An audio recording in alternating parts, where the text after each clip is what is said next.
Welcome to my channel. आज आपण बनवणार आहोत बिना पाकाचे रवा लाडू। तर त्यासाठी लागणारं साहित्य: अर्धा किलो बारीक रवा, 400 ग्राम पिठी साखर, 1 वाटी तूप, काजूचे तुकडे करून घेतले आहेत आणि वेलची पावडर करून घेतली आहे।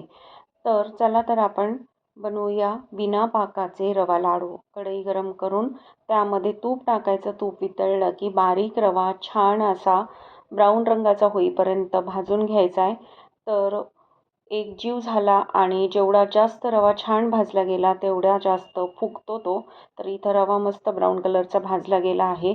आता या भाजलेल्या रव्यामध्ये आपण जी पिठी साखर घेतली आहे ती पिठी साखर मिक्स करून घ्यायची आहे आणि ती पिठी साखर रव्यामध्ये एकजीव होईपर्यंत हलवून घ्यायचं आहे।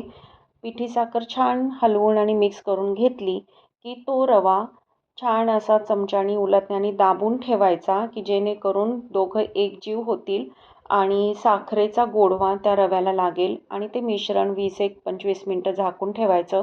त्यानंतर हे मिश्रण मिक्सरमधनं फिरवून घ्यायचं। मिक्सरमधून फिरवून घेतलं की त्याचे छान गोल आणि सुंदर असे लाडू वळता येतात। खूप छान लागतात चवीला। नक्की ट्राय करून बघा।